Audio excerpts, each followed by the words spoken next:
ಒಂದು ಪುಟ್ಟ ಕತೆ ಹೇಳ್ತಾ ಯೋಗ ನಮ್ಮನ್ನ ಅಥವಾ ಧ್ಯಾನ ನಮ್ಮನ್ನ ಯಾವ ಹಂತಕ್ಕೆ ತಗೊಂಡೋಗತ್ತೆ ಅಂತ ನೋಡಿ. ಇವತ್ತಿನ ಕಲಿಯುಗ, ಈಗ ನಾವೇನ್ ಕಲಿಯುಗದಲ್ಲಿ ಇದ್ದೀವಿ ಅಥವಾ ಕಲಿಯುಗದ ಒಂದು ಆಲ್ಮೋಸ್ಟ್ ಇನ್ನ ನೆಕ್ಸ್ಟ್ ಸತ್ಯಯುಗದ ಸ್ಟಾರ್ಟಿಂಗ್ ಇದೀವಿ ಅಂತ ಕೆಲವರು ಹೇಳ್ತಾರೆ.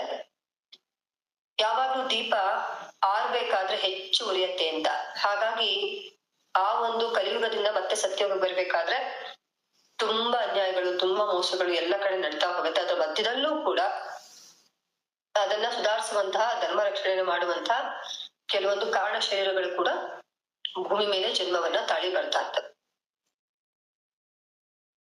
ನಾವು ಕೃತಯುಗವನ್ನ ನೋಡೋದಾದ್ರೆ ಸತ್ಯಯುಗದಲ್ಲಿ ಯೋಗ ಮಾರ್ಗದಲ್ಲಿ 4 ಮಾರ್ಗಗಳನ್ನ ಭಗವಾನ್ ಶ್ರೀಕೃಷ್ಣ ಭಗವದ್ಗೀತೆಯಲ್ಲಿ ಹೇಳ್ತಾನೆ.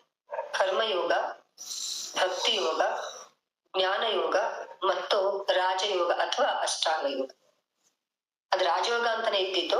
ಪತಂಜಲಿ ಮಹರ್ಷಿಗಳು ಅದನ್ನ ಅಷ್ಟಾಂಗ ಯೋಗ ಅಂತ ಡಿವೈಡ್ ಮಾಡಿ ಒಂದು 8 ಮೆಟ್ಟಿಲುಗಳ ರೀತಿಯಲ್ಲಿ ಡಿವೈಡ್ ಮಾಡಿ ಒಂದು ಪೋರ್ಷನ್ಸ್ ನಮ್ಗೆ ಹೇಗೆ ಎಲ್ಲ ಸೈನ್ಸ್ ಒಂದೇ ಕಡೆ ಇರ್ತಾ, ಬಟ್ ಅದನ್ನ ಬಯಾಲಜಿ, ಕೆಮಿಸ್ಟ್ರಿ ಮತ್ತೆ ನಮಗೆ ಫಿಸಿಕ್ಸ್ ಅಂತ ಹೆಂಗೆ ಡಿವೈಡ್ ಮಾಡ್ಕೊಟ್ರು, ಅದೇ ರೀತಿ ರಾಜಯೋಗವನ್ನ ಒಂದು ಹಂತವಾಗಿ 8 ಮೆಟ್ಟಿಲುಗಳಿರ್ತೀವಿ, ಒಂದು ಪಾರ್ಟ್ ಆಗಿ ಅದನ್ನ ನಮಗೆ ತುಂಬಾ ಚೆನ್ನಾಗಿ ಸರಳವಾಗಿ ಪ್ರತಿಯೊಬ್ಬರು ಕೂಡ ಅದನ್ನ ಅನುಸರಿಸುವಂತಹ ಅರ್ಥ ಆಗುವಂತ ಒಂದು ರೀತಿಯಲ್ಲಿ ಪತಂಜಲಿ ಮಹರ್ಷಿಗಳು ಅದನ್ನ ನಮ್ಗೆ ಮಾಡ್ಕೊಡ್ತಾ ಹೋಗಿ. ಈ 4 ಮಾರ್ಗಗಳಲ್ಲಿ ಕೃತಯುಗ ಅನ್ನೋದು ಮೊಟ್ಟ ಮೊದಲನೇದಾಗಿ ಇಲ್ಲಿ ಕರ್ಮ ಡಾಮಿನೆಂಟ್ ಆಗಿತ್ತು. ಕರ್ಮಯುಗ. ಭಕ್ತಿಯೂ ಇತ್ತು, ಜ್ಞಾನವೂ ಇತ್ತು. ಆದರೆ ಕರ್ಮ ಅನ್ನುವಂಥದ್ದು, ಕರ್ಮ ಅಂದ್ರೆ ನಾನು ಮಾಡುವಂತ ಕೆಲಸ, ಅತಿ ಹೆಚ್ಚು ಅಲ್ಲಿ ಕರ್ಮಯೋಗಿಗಳಾಗಿದ್ರು ಅವರೆಲ್ಲರೂ. ಯಾಕಂದ್ರೆ ಅವ್ರಿಗೆ ಭಕ್ತಿ ಯಾವಾಗ ಬೇಕು ಅಂದಾಗ, ನನ್ನ ಮೇಲೆ ನಾನು ನಂಬಿಕೆಯನ್ನ ಕಳ್ಕೊಂಡಾಗ, ಯಾವಾಗ ನನ್ಗೆ ವಿಶ್ವಾಸ ಇರೋದಿಲ್ಲ ಅಥವಾ ಇನ್ನೊಂದು ಯಾವುದೋ ನನಗೆ ಸಂಪರ್ಕ ಬೇಕು ಅಂತ ಅನಿಸ್ದಾಗ ಮಾತ್ರ ಭಕ್ತಿಯನ್ನು ನಮ್ಮಲ್ಲಿ ನಿರ್ಮಾಣವಾಗ್ತಾ ಹೋಗುತ್ತೆ. ಆದ್ರೆ ಕೃತಯುಗದಲ್ಲಿ ಹಾಗಿರ್ಲಿಲ್ಲ. ಇದಕ್ಕೆ ಸ್ವಯಂ ಸಂಪೂರ್ಣ ಮನುಷ್ಯ ಆಗತಾನೆ ಹೊಸದಾಗಿ ಕೃತಯುಗದಲ್ಲಿ ಎಲ್ಲವೂ ಕೂಡ ಸಾಧ್ಯತೆಗಳಿದ್ರಿಂದ, ಪರಿಪೂರ್ಣ ಇಂದ ಬಂದಿದ್ರಿಂದ ಅಲ್ಲಿ ಕೇವಲ ಕರ್ಮ ಮಾತ್ರ ನಡೀತಾ ಇತ್ತು. ಯಾವಾಗ ಈ ಕರ್ಮದಲ್ಲಿ ಅವ್ನು ಸಿಕ್ಕಾಕೊಳ್ತಾ ಹೋಗ್ತಾ ಇದ್ದ, ಅವಾಗ ಅದನ್ನ ಬಿಡಿಸ್ಕೊಳ್ಳಿಕ್ಕೆ ಭಕ್ತಿ ಅನ್ನುವಂತ ಯೋಗ ಬಂತು. ಆ ಭಕ್ತಿ ಯೋಗವೇ ತ್ರೇತಾಯುಗ ಅಂದ್ರೆ ಕೃತಯುಗದ ಕಡೆಯ ಮೂಮೆಂಟ್ ಅಲ್ಲಿ, ತ್ರೇತಾಯುಗದ ಮೊದಲ ಹಂತದಲ್ಲಿ ಭಕ್ತಿ ಪ್ರಧಾನವಾಗ್ತಾ ಹೋಯ್ತು. ಕರ್ಮವೂ ಇತ್ತು, ಆದ್ರೆ ಭಕ್ತಿಗೆ ಹೆಚ್ಚು ಪ್ರಾಧಾನ್ಯತೆಯನ್ನ ಕೊಡ್ಲಾಯ್ತು. ಇನ್ನ ತ್ರೇತಾಯುಗದ ಕೊನೆಯಲ್ಲಿ ದ್ವಾಪರ ಯುಗದಲ್ಲಿ ಭಕ್ತಿಗಿಂತ ಜ್ಞಾನವೂ ತುಂಬಾ ಮುಖ್ಯ. ಅಲ್ಲಿ ಜ್ಞಾನವೂ ಇರಬೇಕು. ಕೇವಲ ಭಕ್ತಿಯಿಂದ ನಾವು ಇದ್ರೆ ಸಾಕಾಗಲ್ಲ, ಆಳವಾಗಿ ಅಧ್ಯಯನವನ್ನು ನಾವು ಶುರು ಮಾಡ್ಬೇಕು ಅಂತ ಹೇಳಿ ಅದಕ್ಕೆ ಉದಾಹರಣೆ ಇಡೀ ಭಗವದ್ಗೀತೆಯಲ್ಲಿರುವಂತಹ 7 ಶ್ಲೋಕಗಳು ಎಷ್ಟು ಅದ್ಭುತವಾಗಿರುವಂತದ್ದು. ಕರ್ಮಯೋಗ, ಭಕ್ತಿ ಯೋಗ, ಜ್ಞಾನ ಯೋಗ ಎಲ್ಲದಕ್ಕೂ ಕೂಡ ಜ್ಞಾನ ವಿಜ್ಞಾನ ಯೋಗ ಎಲ್ಲ ತರ ರೀತಿಯಲ್ಲಿ ತಿಳಿಸುವಂತಹ ಒಂದು ಅದ್ಭುತವಾದ ಗ್ರಂಥ ಆಯ್ತದೆ. ಆದ್ರೆ ಈಗ ಕಲಿಯುಗದಲ್ಲಿ ಅಷ್ಟಾಂಗ ಯೋಗ ಅನ್ನೋದು ತುಂಬಾ ಮಾಡ್ಲೇಬೇಕಾಗಿರೋದು. ಇದೇ ಒಂದು ದಾರಿ ಸುಲಭವಾಗಿರುವಂತದ್ದು ಅನ್ನೋದು ಇರುವಂತದ್ದು. ಯಾಕೆ ಅಂದ್ರೆ ಈಗ ಮನುಷ್ಯ ಕರ್ಮಯೋಗಿಯೂ ಆಗ್ತಾ ಇಲ್ಲ, ಭಕ್ತಿಯೂ ಆಗ್ತಾ ಇಲ್ಲ, ಈ ಕಡೆ ಜ್ಞಾನವನ್ನೂ ಪಡ್ಕೊಳ್ತಾ ಇಲ್ಲ. ಅಂದ್ರೆ ದೇಹದ ಮೇಲೂ ಕೂಡ ಗಮನ ಇಲ್ಲ, ಮನಸ್ಸಿನ ಮೇಲೂ ನಿಯಂತ್ರಣ ಇಲ್ಲ. ಇನ್ನು ಬುದ್ಧಿ ಅಂತೂ ಮೊದಲೇ ಹೇಳ್ದಂಗೆ ಕೇಳೋದೇ ಇಲ್ಲ, ಅದು ಅವನಿಗೆ ಹಿಡಿತದಲ್ಲೇ ಇಲ್ಲ. ಇನ್ನು ಅಹಂಕಾರದ ಒಂದು ತುದಿಯ ಹಂತಕ್ಕೆ ಮನುಷ್ಯ ತಲುಪ್ತಾ ಇದ್ದಾನೆ. ಸೊ ಇದೆಲ್ಲವನ್ನ ದಾಟಿ ಅವನು, ಅಂದ್ರೆ ತನ್ನಿಂದ ಆ ದೇಹವನ್ನ ದಾಟಿ, ದೇಹದಿಂದ ಮನಸ್ಸನ್ನ ದಾಟಿ, ಮನಸ್ಸಿನಿಂದ ಬುದ್ಧಿಯನ್ನ ದಾಟಿ, ಬುದ್ಧಿಯಿಂದ ಚಿತ್ತವನ್ನ ದಾಟಿ, ಚಿತ್ತದಿಂದ ಅಹಂಕಾರ ತತ್ವವನ್ನ ದಾಟಿ ಪ್ರಜ್ಞಾವಸ್ಥೆಗೆ ತಲುಪೋದೇನಿದೆಯಲ್ಲ, ಇದು ಹಂತವಾಗಿ ಮನುಷ್ಯ ಎವಲ್ಯೂಷನ್ ಈ ರೀತಿ ಆಗ್ಬೇಕು ಅಂತ. ಸೊ ಇದಕ್ಕೆ ಪತಂಜಲಿ ಮಹರ್ಷಿಗಳು ಯಮ, ನಿಯಮ, ಆಸನ, ಪ್ರಾಣಾಯಾಮ, ಪ್ರತ್ಯಾಹಾರ, ಧಾರಣ, ಧ್ಯಾನ, ಸಮಾಧಿ ಅನ್ನುವಂತ 8 ಮೆಟ್ಟಿಲುಗಳನ್ನ ಹಾಕ್ಬಿಟ್ರು. ಇವತ್ತು ಶಾರೀರಿಕವಾಗಿ ನಾವು ಅಷ್ಟು ಕೆಲಸ ಕಾರ್ಯಗಳನ್ನ ಮಾಡ್ತಾ ಇಲ್ಲ, ಒಂದೇ ಕಡೆ ಕುತ್ಕೊಂಡು ಮಾಡ್ತಾ ಇರೋ ಕೆಲಸ ಆಗಿರೋದ್ರಿಂದ ಪ್ರಾಣಾಯಾಮ ಮಾಡ್ಲೇಬೇಕಾಗಿದೆ. ಫಿಸಿಕಲಿ ಎಕ್ಸರ್ಸೈಸ್ ಅಥವಾ ಫಿಸಿಕಲಿ ಪ್ರಾಕ್ಟೀಸ್ ನಾವು ಮಾಡ್ಲೇಬೇಕಾಗಿದೆ. ಹಾಗಾಗಿ ಇನ್ನ ಧ್ಯಾನ ಅನ್ನುವಂಥದ್ದು ಇವೆರಡನ್ನ ದಾಟದೆ ಬರೋದೇ ಇಲ್ಲ. ಹಾಗಾಗಿ ಅಷ್ಟಾಂಗ ಮಾರ್ಗದಲ್ಲಿ ನಾವು ಹೋಗ್ತಾ ಇರ್ಬೇಕು. ಹೀಗೆ ಒಂದು ದಿನ, ಇದು ನಾನು ತುಂಬಾ ಚೆನ್ನಾಗಿ ಒಂದು ಇನ್ಸ್ಟಾಗ್ರಾಮ್ ಅಲ್ಲಿ ಕೇಳುವಂತ ಕತೆ. ಹಾಲು ಒಂದು ದಿನ ತುಂಬಾ ಬೇಜಾರು ಮಾಡ್ಕೊಳ್ತಾ ಇತ್ತಂತೆ. ನನ್ಗೆ ಎಲ್ಲರೂ ಎಷ್ಟು ಉಪಯೋಗಿಸ್ಕೊಳ್ತಾರೆ, ನಾನು ಕಾಫಿ ಟೀಗ್ ಬೇಕಾಗ್ತೀನಿ, ಮಕ್ಳು ಕುಡಿಯೋದಕ್ ಬೇಕಾಗ್ತೀನಿ, ನಾನು ಪಾಯಸಗಳಿಗೆ ಬೇಕಾಗ್ತೀನಿ, ಬೇರೆ ಬೇರೆ ಎಲ್ಲದಕ್ಕೂ ನಾನು ಎಷ್ಟು ಉಪಯೋಗಿಸ್ಕೊತಾರೆ, ಆದ್ರೆ ರಾತ್ರಿ ಆಗ್ತಿದಾಗೆ ನಂಗೆ ಉಳಿ ಹಿಂಡು ಬಿಡ್ತಾರಲ್ಲ ಇವರು ಅಂತ ಹೇಳಿ ತುಂಬಾ ಬೇಜಾರ್ ಮಾಡ್ಕೊತಿರ್ತೈತೆ. ಇಲ್ಲ, ನನಗೆ ನನ್ನ ಅಸ್ತಿತ್ವ ಬೇಕು, ನನ್ಗೆ ಉಳಿ ಹಿಂಡೋದು ಬೇಡ, ನನಗೆ ನನ್ನನ್ನು ಕಾಪಾಡ್ಕೋಬೇಕು ಅಂತೇಳಿ ಭಗವಂತನನ್ನ ಕುರಿತು ತಪಸ್ ಮಾಡ್ಲಿಕ್ಕೆ ಶುರು ಮಾಡ್ತಾರೆ. ಒಂದಷ್ಟು ವರ್ಷಗಳಾದ ಮೇಲೆ ಭಗವಂತನಿಗೆ ಹಾಲಿನ ಒಂದು ತಪಸ್ಸಿಗೆ ಮೆಚ್ಚಿ ಆಗ್ತದಂತೆ. ಕೇಳ್ತಾನೆ, ಯಾಕೆ, ಏನಾಯ್ತು ನಿಂಗೆ, ಏನ್ ಬೇಕು ವರ ಅಂತ ಕೇಳ್ತಾನೆ.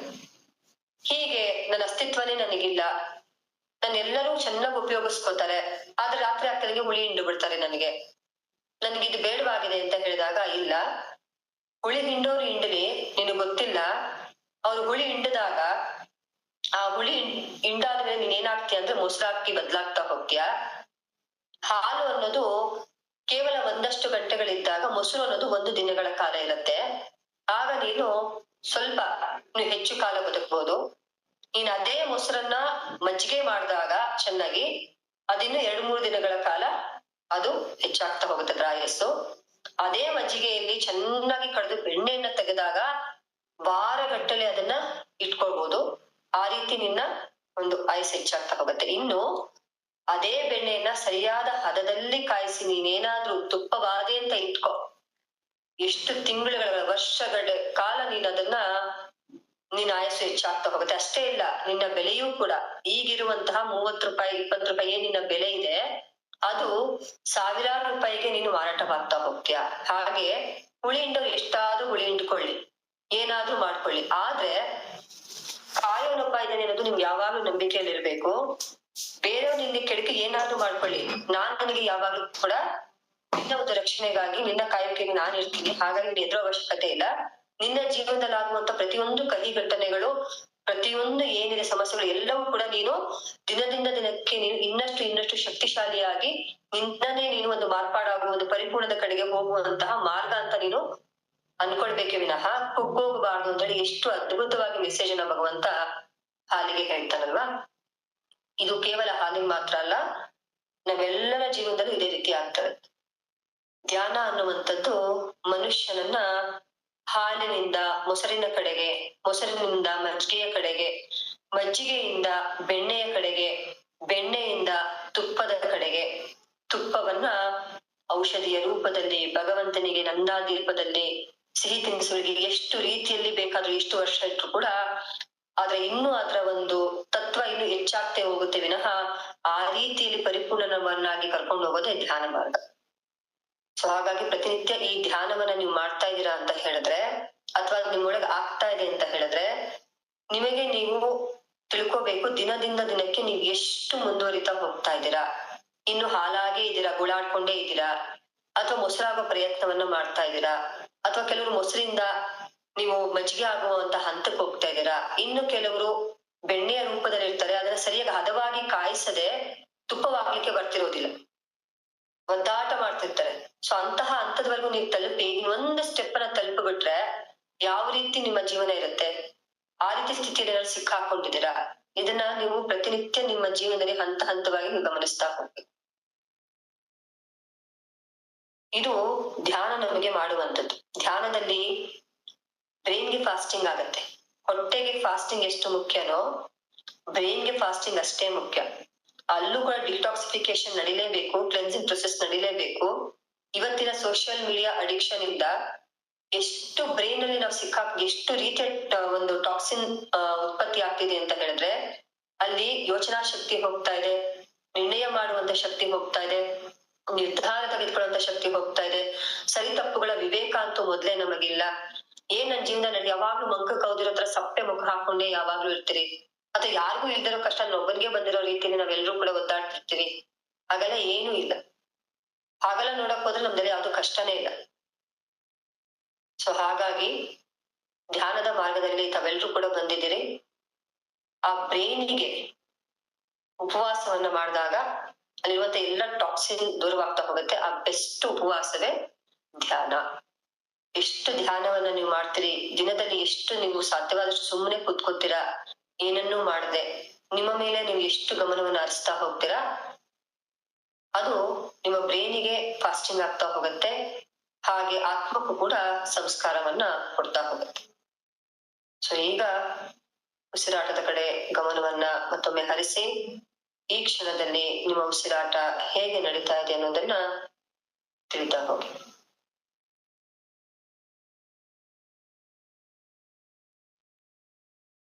ಮೊಟ್ಟ ಮೊದಲನೇದಾಗಿ ಧ್ಯಾನದ ಉನ್ನತ ಸ್ಥಿತಿಯನ್ನು ನಾವು ತಲುಪಬೇಕಾದ್ರೆ ಉಸಿರಿಂದ ಮಾತ್ರ ಸಾಧ್ಯ.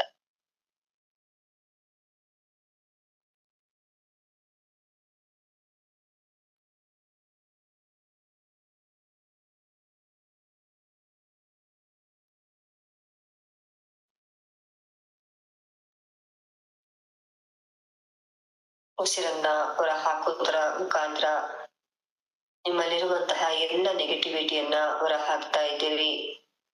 ಹಾಗೆ ಉಸಿರನ್ನ ತೆಗೆದುಕೊಳ್ಳುವುದರ ಮುಖಾಂತರ ಸಮಾಧಾನವನ್ನ, ಸಂತೋಷವನ್ನ, ಗಮನಿಸುವಿಕೆಯನ್ನ, ಆರೋಗ್ಯವನ್ನ, ಸಂತೃಪ್ತಿಯನ್ನ ಸ್ವೀಕಾರ ಮಾಡ್ತಾ ಇದ್ದೀರಿ. ಫೀಲ್ ಮಾಡ್ತಾ ಹೋಗಿ. ಶರೀರ ಹಗೂರವಾಗಿರ್ಲಿ. ಶರೀರದ ಯಾವ ಭಾಗದಲ್ಲೂ ಕೂಡ ಬಿಗಿ ಇರಬಾರ್ದು. ಇದು ಪ್ರಥಮ ಹಂತದಲ್ಲಿರುವಂತದ್ದು.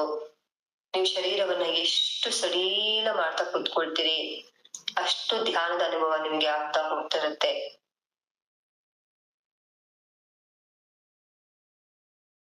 ಭುಜಗಳನ್ನ ಸಡಿಲ ಮಾಡಿ, ಕುತ್ತಿಗೆಯ ಭಾಗವನ್ನ ಸಡಿಲ ಮಾಡಿ, ಮುಖದ ಮೇಲಿರುವಂತಹ ಎಲ್ಲ ಅಂಗಗಳನ್ನ, ಸ್ನಾಯುಗಳನ್ನ ಸಡಿಲ ಮಾಡಿ, ಹುಬ್ಬುಗಳನ್ನ ವಿಶಾಲಗೊಳಿಸಿ, ಹಣೆಯ ಚರ್ಮವನ್ನ ಸಡಿಲ ಮಾಡಿ. ನಾನೀಗ 1ರಿಂದ 10ರವರೆಗೆ ಎಣಿಸ್ತಾ ಹೋಗ್ತೇನೆ. ನಾನು ಎಣಿಸಿದಂತೆಲ್ಲ ನೀವು ಇನ್ನಷ್ಟು ಆಳವಾಗಿ ನಿಮ್ಮೊಳಗೆ ಪ್ರಯಾಣವನ್ನ ಬೆಳೆಸಿ. 1, 2, 3, 4, 5, 6, 7, 8, 9, 10 ಆಳವಾಗಿ, ಮತ್ತಷ್ಟು ಆಳವಾಗಿ ನಿಮ್ಮೊಳಗೆ ನೀವು ಪ್ರವೇಶ ಮಾಡ್ತಾ ಇದ್ದೀರಿ, ಪ್ರಯಾಣವನ್ನು ಮಾಡ್ತಾ ಇದ್ದೀರಿ. ಫೀಲ್ ಮಾಡ್ತಾ ಹೋಗಿ. ಇಳಿತಾ ಇದ್ದೀರಿ, ನಿಮ್ಮೊಳಗೆ ಇನ್ನಷ್ಟು ಇಳಿತಾ ಇದ್ದೀರಿ. ಹತ್ತೋದಕ್ಕಿಂತ ಫ್ಲೋ ಆಗ್ಬೇಕು, ಇಳಿಬೇಕು. ಫಾಲಿಂಗ್ ಇನ್ ಲವ್ ಅಂತ ಹೇಳ್ತೀವಲ್ವಾ, ಅದೇ ರೀತಿ ಫಾಲ್ ಆಗ್ಬೇಕು, ಇಳಿಬೇಕು.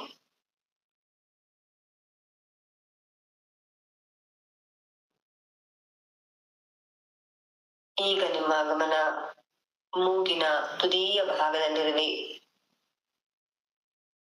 ಮೂಗಿನ ತುದಿಯ ಭಾಗವನ್ನು ಗಮನಿಸ್ತಾ ಹೋಗಿ.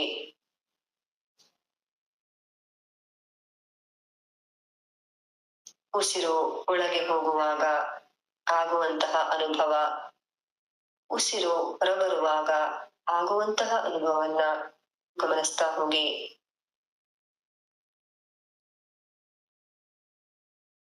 ಉಸಿರು ಒಳ ಹೋಗಬೇಕಾದ್ರೆ ತಣ್ಣನೆಯ ಸ್ಪರ್ಶವಾಗ್ತಾ ಇರುತ್ತೆ.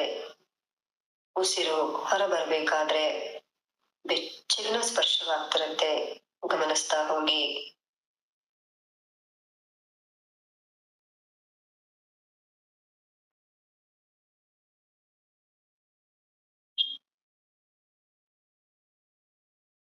ಉಸಿರನ್ನು ಹೊರ ಹಾಕುವಾಗ ಮೂಗಿನ ನೇರದಲ್ಲಿ ತೆಳುವಾದ ಎಲೆಯನ್ನಿಟ್ಟರೆ ಆ ಎಲೆಯೂ ಕೂಡ ಅಲುಗಾಟವನ್ನ ಮಾಡಬಾರ್ದು. ಒಂದು ಫೆದರ್ ಅನ್ನಿಟ್ರು ಕೂಡ ಫೆದರ್ ಕೂಡ ಮೂವ್ಮೆಂಟ್ ಮಾಡಬಾರ್ದು. ಅಷ್ಟು ನಿಧಾನವಾಗಿ ಉಸಿರನ್ನ ಹೊರ ಹಾಕ್ತಾ ಬರಬೇಕು. ಇದು ಧ್ಯಾನದ ಪ್ರಥಮ ಸಿದ್ಧತೆ. ಉಸಿರಿನ ಮುಖಾಂತರ ಮಾತ್ರ ನೀವು ಆ ಸಮಾಧಿ ಅಥವಾ ಧ್ಯಾನದ ಆ ಒಂದು ಅನುಭವನ ಪಡಿಬೇಕಾದ್ರೆ ಅದು ಉಸಿರಿಂದ ಮಾತ್ರ ಸಾಧ್ಯ.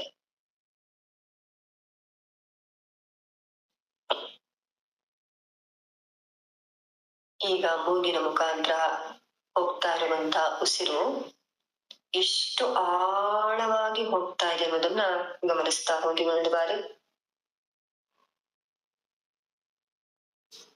ಆ ಕಡೆಯ ಉಸಿರನ್ನ ತೆಗೆದುಕೊಳ್ಳಕ್ಕಾಗೋದಿಲ್ಲ ಅನ್ನುವ ಒಂದು ಎಂಡ್ ಅನ್ನೋದಿದೆಯಲ್ಲ, ಅಲ್ಲಿವರೆಗೂ ಇನ್ಹೇಲ್ ಅನ್ನ ಗಮನಿಸ್ಬೇಕು ನೀವು. ಹಾಗೆ ಎಕ್ಸಲೇಷನ್ ಅಂದ್ರೆ ಉಸಿರನ್ನ ಹೊರ ಹಾಕುವಾಗ್ಲೂ ಕೂಡ ನಿಧಾನವಾಗಿ ಹೊರ ಹಾಕ್ತಾ, ಇನ್ನು ಹೊರ ಹಾಕ್ಲಿಕ್ಕೆ ಸಾಧ್ಯವಿಲ್ಲ ಅನ್ನುವಂಥದ್ದು ಎಂಡ್ ಪಾಯಿಂಟ್ ಬರುತ್ತಲ್ಲ ಅಲ್ಲಿವರೆಗೂ ಅದನ್ನು ಗಮನಿಸ್ತಾ ಹೋಗ್ಬೇಕು. ಹೀಗೆ ಒಂದು 10 ಬಾರಿ ಮಾಡಿ.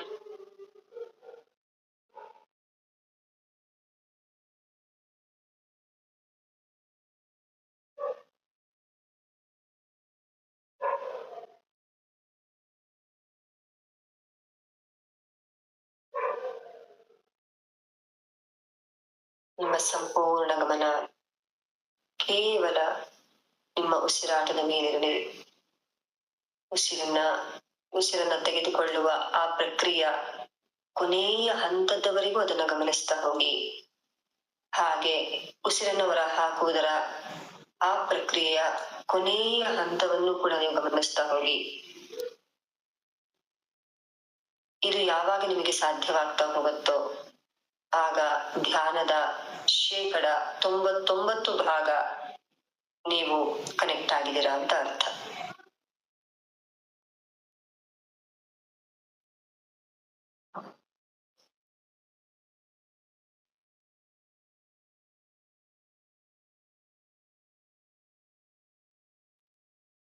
ಗಮನಿಸಿ, ಆಳವಾಗಿ ಗಮನಿಸಿ.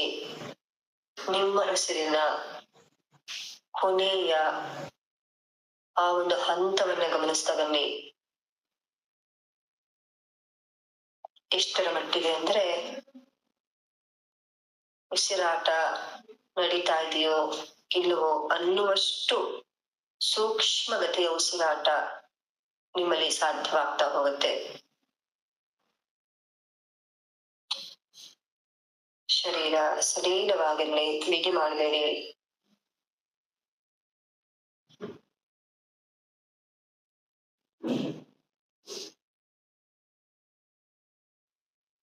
ಕೇವಲ ಹೊರಗಿನ ಸಂಶೋಧನೆ, ಅದು ವಿಜ್ಞಾನವಾಗಿರುತ್ತೆ, ಸೈನ್ಸ್ ಆಗಿರುತ್ತೆ. ನನ್ನೊಳಗಿನ ಸಂಶೋಧನೆ, ನನ್ನೊಳಗಿನ ನನ್ನನ್ನೇ ನಾನು ಸೇರುವಂತಹ ಹಂತವೇ ಆಧ್ಯಾತ್ಮವಾಗಿರುತ್ತೆ. ಇಷ್ಟೇ ವ್ಯತ್ಯಾಸ. ವಿಜ್ಞಾನಕ್ಕೂ ಆಧ್ಯಾತ್ಮಕ್ಕೂ ವ್ಯತ್ಯಾಸವೆಂದರೆ, ಜ್ಞಾನ ವಿಜ್ಞಾನ ಯೋಗ ಅಂದ್ರೆ ಹೊರಗಿನದನ್ನ ಹುಡುಕೋದು ಒಂದು, ಒಳಗಿನದನ್ನ ಹುಡುಕೋದು ಒಂದು, ಆದ್ರೆ ಗುರಿ ಮಾತ್ರ ಒಂದೇ. ಇವೆರಡೂ ಕೂಡ ನನ್ನಲ್ಲಿರೋದು. ಹೊರಗಿರೋದೇ ಒಳಗಿರೋದು, ಒಳಗಿರೋದೇ ಹೊರಗಿರೋದು.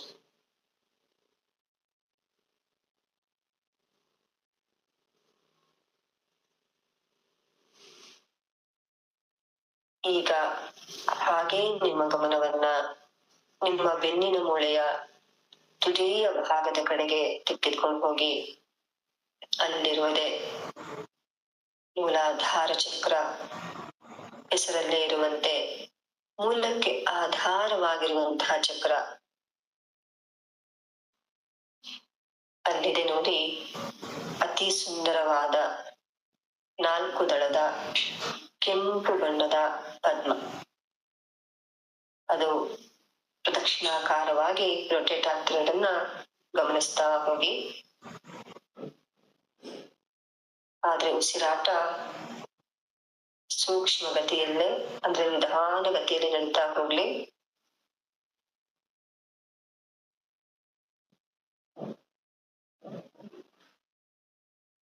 ಈಗ ಮೂಲಾಧಾರ ಚಕ್ರದ ಬೀಜ ಮಂತ್ರವನ್ನ ಉಚ್ಚಾರಣೆ ಮಾಡೋಣ.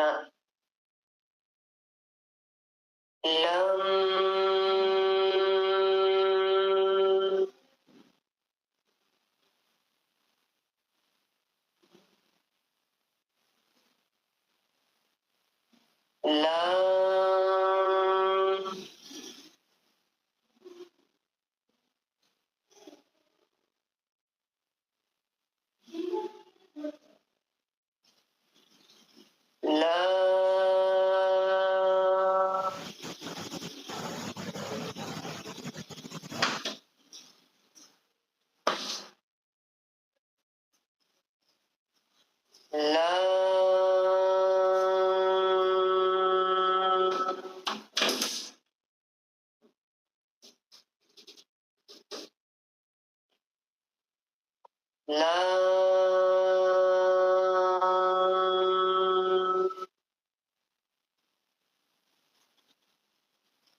ಲಂ ಬೀಜ ಮಂತ್ರದ ಉಚ್ಚಾರಣೆಯಿಂದ ಉಂಟಾಗ್ತಾ ಇರುವಂತಹ ಆ ಕಂಪನಗಳನ್ನ ಫೀಲ್ ಮಾಡ್ತಾ ಹೋಗಿ. ಹಾಗೆ ನಿಮ್ಮ ಗಮನ ಸ್ವಾದಿಷ್ಠಾನ ಚಕ್ರದ ಕಡೆಗೆ ಹರಿಸಿ. ನಾಭಿಯ 4 ಬೆರಳುಗಳು ಕೆಳಭಾಗದಲ್ಲಿರೋದೇ ಸ್ವಾಧಿಷ್ಠಾನ ಚಕ್ರ.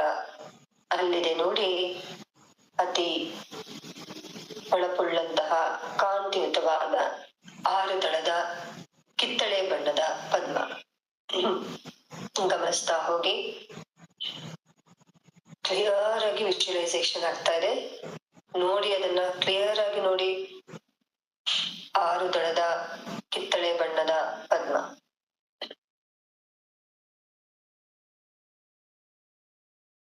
ಈಗ ಸ್ವಾಧಿಷ್ಠಾನ ಚಕ್ರದ ಬೀಜ ಮಂತ್ರವನ್ನ ಉಚ್ಚಾರಣೆ ಮಾಡೋಣ. ವಂ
ಬೀಜ ಮಂತ್ರದ ಉಚ್ಚಾರಣೆಯಿಂದ ಉಂಟಾಗ್ತಾ ಇರುವಂತಹ ಕಂಪನಗಳನ್ನ ಫೀಲ್ ಮಾಡ್ತಾ ಹೋಗಿ. ಹಾಗೆ ನಿಮ್ಮ ಗಮನ ಮಣಿಪೂರ ಚಕ್ರದ ಕಡೆಗೆ ಹರಿಸಿ. ಮಣಿಪೂರ ಚಕ್ರ ನಾಭಿಯಿಂದ 3 ಬೆರಳು ಮೇಲ್ಭಾಗದಲ್ಲಿರುವಂತಹ ಚಕ್ರ. ಅಲ್ಲಿದೆ ನೋಡಿ ಸೂರ್ಯ ಪ್ರಕಾಶಮಾನವಾದಂತಹ ಅಥವಾ ಆ ಸೂರ್ಯ ಕಿರಣಗಳನ್ನ ತನ್ನೆಡೆಗೆ ಸೆಳಿತಾ ಇರುವಂತಹ 10 ದಳದ ಹಳದಿ ಬಣ್ಣದ ಪದ್ಮ. ಎಷ್ಟು ಹೊಳಿತಾ ಇದೆ. ಈಗ ಆ ಪದ್ಮದ ಬೀಜ ಮಂತ್ರವನ್ನ ಉಚ್ಚಾರಣೆ ಮಾಡೋಣ. ರಂ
ಬೀಜ ಮಂತ್ರದ ಉಚ್ಚಾರಣೆಯಿಂದ ಉಂಟಾಗ್ತಾ ಇರುವಂತಹ ಕಂಪನವನ್ನ ಫೀಲ್ ಮಾಡ್ತಾ ಬನ್ನಿ.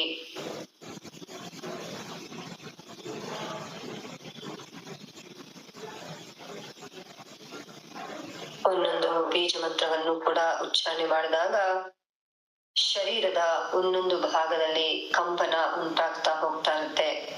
ಅಲ್ಲಿ ಉಂಟಾದಂತಹ ಆ ಕಂಪನ ಹೇಗೆ ನಾವು ನೀರಿನ ಮಧ್ಯಕ್ಕೆ ಕಲ್ಲನ್ನು ಎಸೆದಾಗ ಅದು ಅಲೆಯ ರೂಪದಲ್ಲಿ ಸುತ್ತಲೂ ಅದು ಹಾಗೆ ಹರಡ್ತಾ ಹರಡ್ತಾ ಹರಡ್ತಾ ಹೋಗುತ್ತೋ ಹಾಗೆ ಉತ್ಪತ್ತಿಯಾದಂತಹ ಆ ಕಂಪನ ಎಲ್ಲ ಕಡೆ ಅದು ಹರಡ್ತಾ ಹೋಗ್ತಿರುತ್ತೆ. ಆ ರೀತಿ ನೀವು ವಿಜುವಲೈಸ್ ಮಾಡ್ತಾ ಫೀಲ್ ಮಾಡ್ತಾ ಹೋಗ್ಬೇಕು. ಈಗ ನಿಮ್ಮ ಗಮನ ಹಾಗೆ ಅನಾಹತ ಚಕ್ರದ ಕಡೆಗೆ ಬರಲಿ.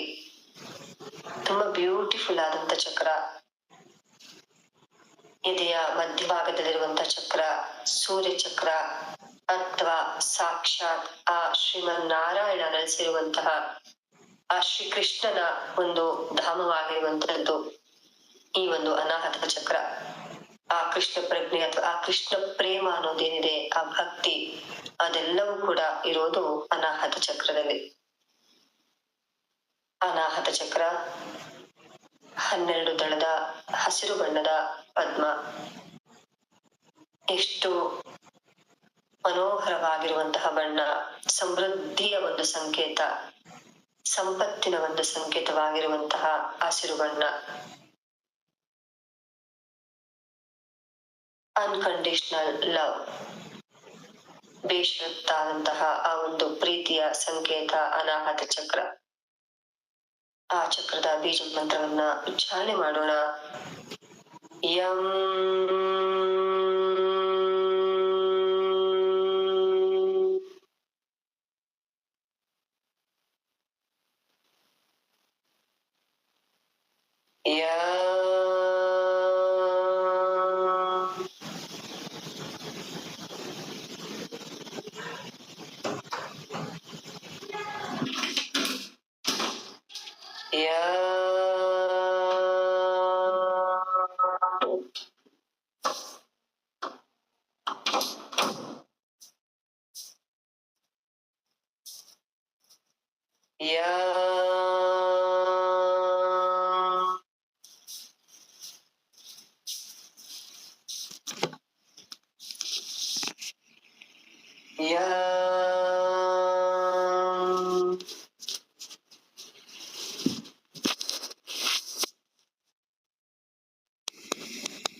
ಜನಪದ ಉಚ್ಚಾರಣೆಯಿಂದ ಉಂಟಾಗ್ತಾ ಇರುವಂತಹ ಕಂಪನವನ್ನ ಮಾಡ್ತಾ ಹೋಗಿ.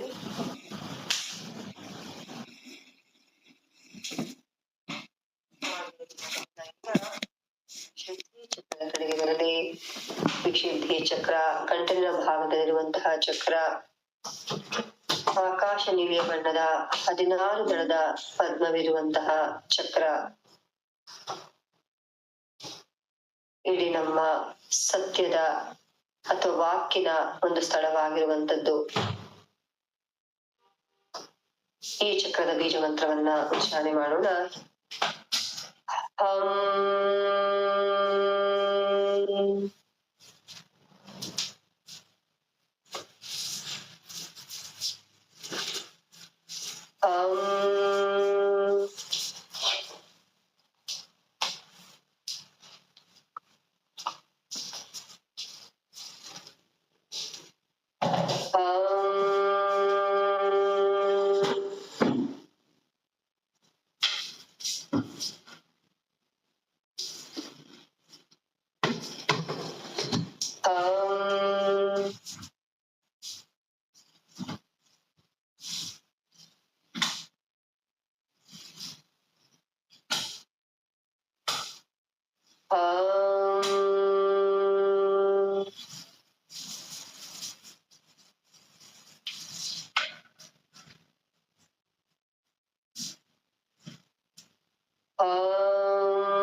ಹಂ ಬೀಜ ಮಂತ್ರದ ಉಚ್ಚಾರಣೆಯಿಂದ ಆಗ್ತಾ ಇರುವಂತಹ ಕಂಪನವನ್ನ ಫೀಲ್ ಮಾಡ್ತಾ ಹೋಗಿ. ಈಗ ಅಲ್ಲಿಂದ ಮೇಲ್ಭಾಗ ಆಜ್ಞಾ ಚಕ್ರಕ್ಕೆ ಬನ್ನಿ. ಎರಡು ಹುಬ್ಬುಗಳ ಮಧ್ಯೆ ಇರುವುದೇ ಆಜ್ಞಾ ಚಕ್ರ, ಎರಡು ದಳದ ಪದ್ಮ. ನಿಮ್ಮ ಗಮನ ಎರಡು ಹುಬ್ಬುಗಳ ಮಧ್ಯೆ ಇರಲಿ. ಆ ಭಾಗವನ್ನ ಗಮನಿಸ್ತಾ ಹೋಗಿ. ಆ ಭಾಗದ ನಾದವೇ ಓಂಕಾರ ನಾದ. ಉಚ್ಚಾರಣೆ ಮಾಡೋಣ.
ಬ್ರಹ್ಮಾಂಡದ ನಾದದ ಉಚ್ಚಾರಣೆಯಿಂದ ಆಗ್ತಾ ಇರುವಂತಹ ಆ ಒಂದು ಅದ್ಭುತ ಅನುಭವವನ್ನ ಏನ್ ಮಾಡ್ತಾ ಹೋಗಿ. ಹಾಗೆ ಈಗ ನಿಮ್ಮ ಗಮನವನ್ನ ಸಹಸ್ರಾರ ಚಕ್ರದ ಕಡೆಗೆ, ಅಂದ್ರೆ ತಲೆಯ ನಿತ್ಯ ಭಾಗವನ್ನು ಗಮನಿಸ್ತಾ ಹೋಗಿ. ಅಲ್ಲಿರೋದೇ ಸಹಸ್ರಾರ ಚಕ್ರ. 1000 ದಳಗಳ ಪದ್ಮ ಅಳ್ತಾ ಇರೋ ರೀತಿಯಲ್ಲಿ ಅಥವಾ ಅಳಿರುವ ರೀತಿಯಲ್ಲಿ ವಿಜುವಲೈಸ್ ಮಾಡ್ತಾ ಫೀಲ್ ಮಾಡ್ತಾ ಹೋಗಿ. ನಿಮ್ಮ ತಲೆಯ ಸಂಪೂರ್ಣ ಭಾಗ ಆ ಪ್ರಕಾಶಮಾನವಾದ ಹೊಳಪುಳ್ಳಂತಹ ಬಿಳಿಯ ಬಣ್ಣದ ಕಾಣಿಸ್ತಾ ಇದೆ ಅಥವಾ ನೇರಳೆ ಬಣ್ಣದಲ್ಲಿ ಕಾಣಿಸ್ತಾ ಇದೆ. ಅಲ್ಲಿಂದ ಬ್ರಹ್ಮಾಂಡದಲ್ಲಿರುವಂತಹ ಆ ಒಂದು ಚೈತನ್ಯ ಶಕ್ತಿ ಸಹಸ್ರಾರ ಚಕ್ರದಿಂದ ನಿಮ್ಮ ಪ್ರತಿಯೊಂದು ಚಕ್ರಕ್ಕೂ ಕೂಡ ತಲುಪಿ ಆ ಚಕ್ರವೆಲ್ಲ ಪ್ರಕಾಶಮಾನವಾಗ್ತಾ ಇದೆ. ಚಕ್ರವೆಲ್ಲ ಪ್ರಕಾಶಮಾನವಾಗ್ತಿದ್ದ ಹಾಗೆ ಇಡೀ ಶರೀರ ಬೆಳಕಿನ ಶರೀರವಾಗಿ ಮಾರ್ಪಾಡಾಗ್ತಾ ಇದೆ. ಕಾಲು ಬೆರಳುಗಳಿಂದ ಗಮನಿಸ್ತಾ ಹೋಗಿ. ಕಾಲು ಬೆರಳುಗಳು ಹಾಗೆ ಆ ಒಂದು ಪ್ರಕಾಶಮಾನವಾದ ಬೆಳಕು ಆವರಿಸ್ತಾ ಪೂರ್ತಿ ಪಾದ ಬೆಳಕು ಮೀನ್ಖಂಡದಿಂದ ಮಂಡಿಯ ಕಡೆಗೆ ಆ ಬೆಳಕು ಮೇಲ್ಮುಖವಾಗಿ ಬರ್ತಾ ಇದೆ. ಮಂಡಿಯಿಂದ ತೊಡೆಯ ಭಾಗವನ್ನ ಈಗ ಆವರಿಸಿದೆ. ಆ ತೊಡೆಯ ಭಾಗದಿಂದ ಪೃಷ್ಠದ ಭಾಗ, ಸೊಂಟದ ಭಾಗ, ಹೊಟ್ಟೆಯ ಭಾಗ, ಹಾಗೆ ನಾಭಿಯ ಭಾಗ, ನಾಭಿಯಿಂದ ಪಕ್ಕೆಲುಬು, ಪಕ್ಕೆಲುಬಿಂದ ಎದೆಯ ಭಾಗ, ಎದೆಯಿಂದ ಹಾಗೆ ಪೂರ್ತಿ ಭುಜ, ಕೈಗಳು, ಹಾಗೆ ಮತ್ತೆ ಭುಜದಿಂದ ಕುತ್ತಿಗೆ, ಬೆನ್ನಿನ ಭಾಗ. ಈಗ ಕುತ್ತಿಗೆಯಿಂದ ಇಡೀ ಮುಖದ ಅಂಗವನ್ನೆಲ್ಲ ಆವರಿಸ್ತಾ ಇದೆ. ಈಗ ನಿಮ್ಮ ಇಡೀ ಶರೀರ ಬೆಳಕಿನ ಶರೀರವಾಗಿ ಮಾರ್ಪಾಡಾಗಿದೆ. ಯಾವಾಗ ಬೆಳಕಿನ ಪ್ರವೇಶವಾಗುತ್ತೋ ಅಲ್ಲಿ ಕತ್ತಲೆಗೆ ಸ್ವಲ್ಪವೂ ಜಾಗವಿಲ್ಲ.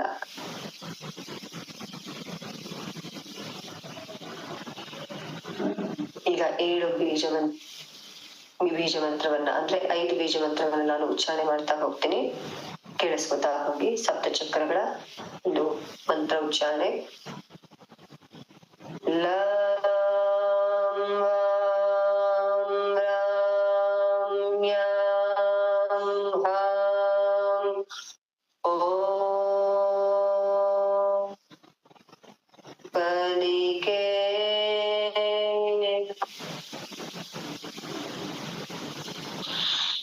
ಹಂ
ಮೌನ ಹಾಗೆ ಮುಂದುವರಿಯಲಿ.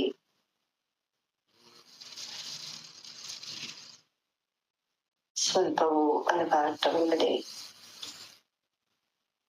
ಶಾಂತ ಸ್ಥಿತಿಯಲ್ಲಿದ್ದೀರಿ. ಶರೀರ ಪ್ರಶಾಂತ ಸ್ಥಿತಿಯಲ್ಲಿದೆ.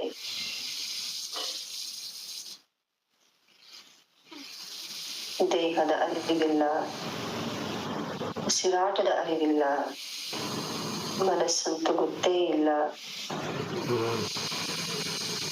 ಬುದ್ಧಿಯೂ ಇಲ್ಲ. ಎಲ್ಲವನ್ನ ಮೀರಿರುವಂತಹ ಸ್ಥಿತಿ.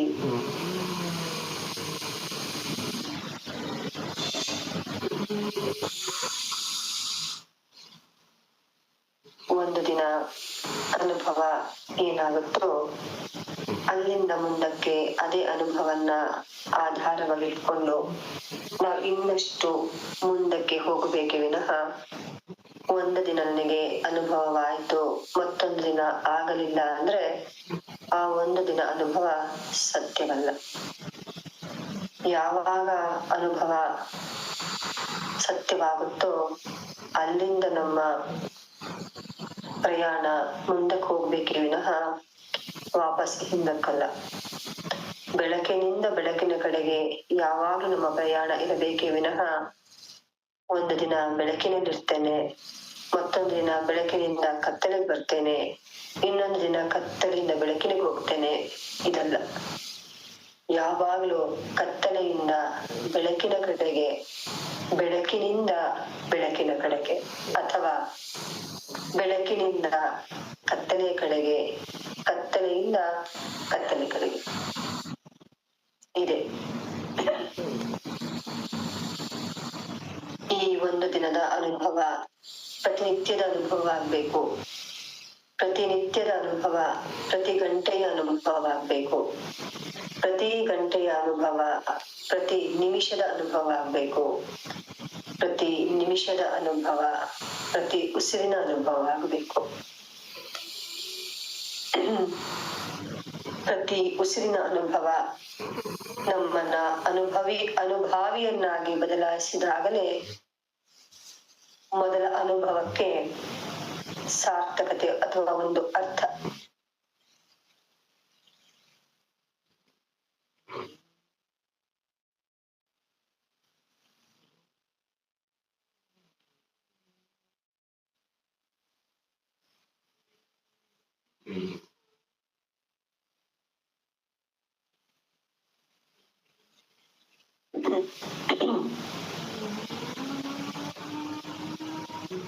Innovation, evolution, experiment, research, development ಇದೆಲ್ಲವೂ ಕೂಡ ಕೇವಲ ಹೊರಗಿನ ಜಗತ್ತಿಗೆ, ಹೊರಗಿನ ಸುಖಕ್ಕೆ ಮಾತ್ರವಲ್ಲ, ನಮ್ಮೊಳಗೂ ನಿರಂತರವಾಗಿ ಆಗ್ತಾ ಇರಬೇಕು.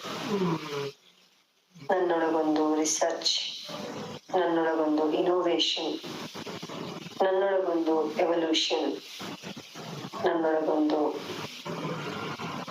ಡೆವಲಪ್ಮೆಂಟ್ ದಿನದಿಂದ ದಿನಕ್ಕೆ.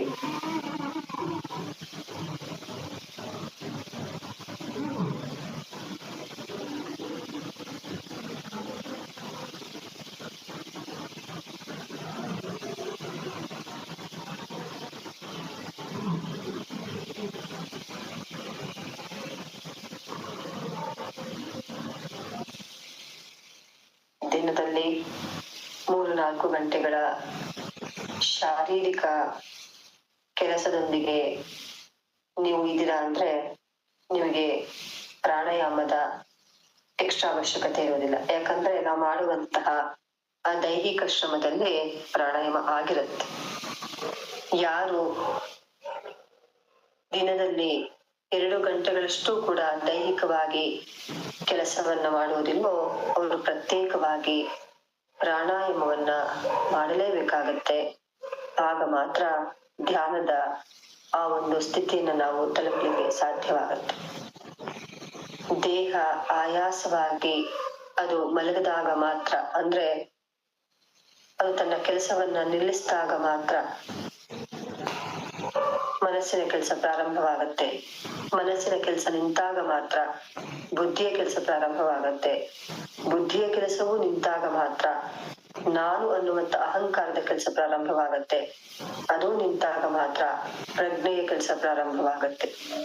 ಅಲ್ಲಿಂದ ಆ ಪ್ರಜ್ಞೆಯ ಮುಖಾಂತರ ನನ್ನ ಅಸ್ತಿತ್ವದ ಒಂದು ಕನೆಕ್ಟ್ ನನಗೆ ಸಿಗ್ತಾ ಹೋಗುತ್ತೆ.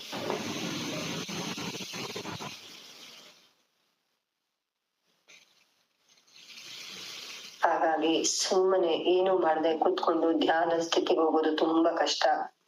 ಅದೇ ನೀವು ದೈಹಿಕವಾಗಿ ಏನಾದ್ರೂ ಒಂದು ಅಭ್ಯಾಸವನ್ನ ಮಾಡಿ ನೀವು ಧ್ಯಾನಕ್ಕೆ ಕೂತ್ಕೊಂಡಾಗ ಆಗುವಂತ ಅನುಭವವೇ ಬೇರೆ.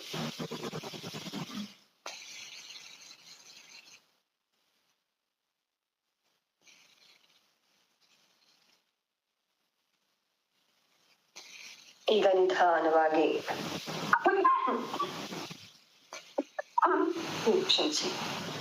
ತುಂಬಾ ನಿಧಾನವಾಗಿ ಸ್ಥಿತಿಯಿಂದ ಹೊರಬರುವ ಪ್ರಯತ್ನವನ್ನ ಮಾಡ್ತಾ ಬನ್ನಿ. ಒತ್ತಡ ಬೇಡ, ಬಲವಂತ ಬೇಡ, ಆರಾಮಾದ ಅಪ್ರಯತ್ನ ಪೂರ್ವಕವಾಗಿ ಸ್ಥಿತಿಯಿಂದ ಹೊರಬರುವ ಪ್ರಯತ್ನವನ್ನ ಮಾಡ್ತಾ ಬನ್ನಿ. ಕೈ ಕಾಲುಗಳಿಗೆ ಚಲನೆಯನ್ನ ಕೊಡಿ.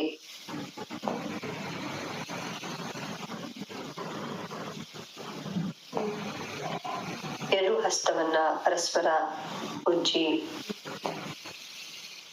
ಹಾಗೆ ಶಾಖವನ್ನ ಕಣ್ಣಿಗೆ ಕೊಟ್ಟು ನಂತರ ನೆತ್ತಿ ಮೇಲೆ ಕೈ ಇಡಿ. ಅಲ್ಲಿಂದ ಗಲ್ಲಕ್ಕೆ ಅಂದ್ರೆ ಕೆನ್ನೆಗೆ, ಗಂಟಲಿಗೆ ಅಂದ್ರೆ ಕುತ್ತಿಗೆ ಭಾಗಕ್ಕೆ, ಎದೆಯ ಭಾಗಕ್ಕೆ, ಹೊಟ್ಟೆಯ ಭಾಗಕ್ಕೆ, ಕಿಡ್ನಿಯ ಭಾಗಕ್ಕೆ, ತೊಡೆಯಿಂದ ಮಂಡಿಯಿಂದ ಪಾದದ ಭಾಗಕ್ಕೆ ಸ್ಪರ್ಶ.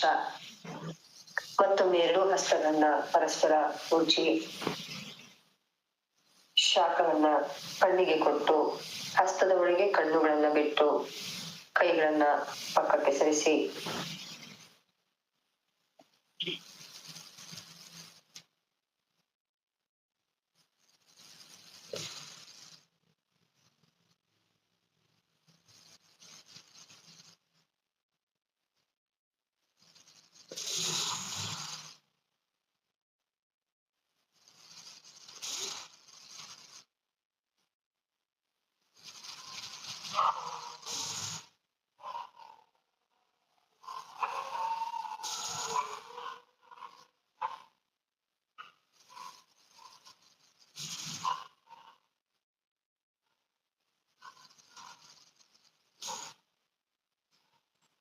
ಮೀಟಿಂಗ್ ಎಂಡ್ ಮಾಡೋಣ.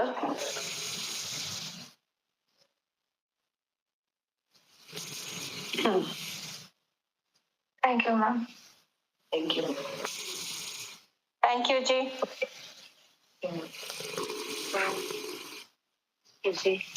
Thank you, ma'am. ಏನಾದ್ರು ಹೇಳ್ಬೇಕಾ?